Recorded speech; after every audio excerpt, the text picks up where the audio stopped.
মেয়ে শ্বশুরবাড়ি থেকে যখন ফোন করে বলে, মা আমি ভালো নাই, তখন তাকে উত্তরে কি শুনতে হয় জানেন? আরেকটু মানিয়ে নে মা। কেন মানিয়ে নিতে হবে বলেন তো? সংসার মানিয়ে নেওয়া শিখতে হয়, তাই বলে শারীরিক মানসিক নির্যাতনও কি মেনে নেওয়া শিখতে হবে? একটা মেয়ে যখন বারবার ফোন করে বলছে, বাবা আমি ভালো নাই, মা আমি ভালো নাই, তার মানে সে কিছু বলতে চাইছে। তার কথা কি কখনো শোনার চেষ্টা করেছেন?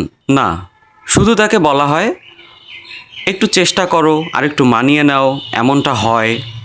কিন্তু তার সমস্যার কথাগুলো কখনো আমরা শুনতে চাই না। সংসার করতে গেলে মতের অমিল হতে পারে, ঝগড়াঝাটি হতে পারে, কিন্তু তাই বলে অপমান, শারীরিক মানসিকভাবে নির্যাতন, এগুলো তো মেনে নেওয়া যায় না।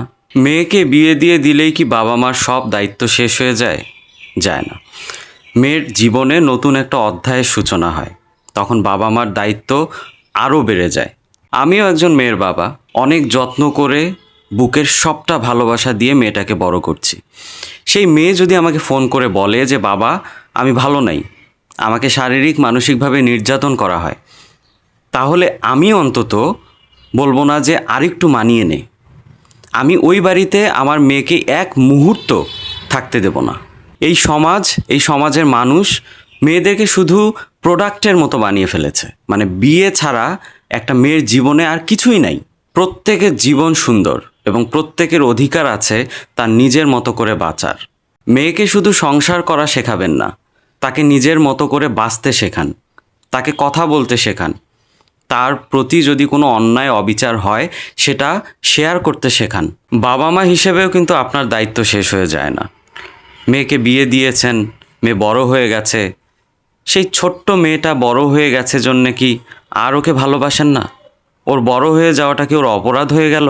আপনার দায়িত্ব আপনাকে ঠিকঠাক পালন করতে হবে, মেয়ের কথা শুনতে হবে, মেয়ের কোনো সমস্যা হলে সেটা সমাধানের চেষ্টাও আপনাকেই করতে হবে।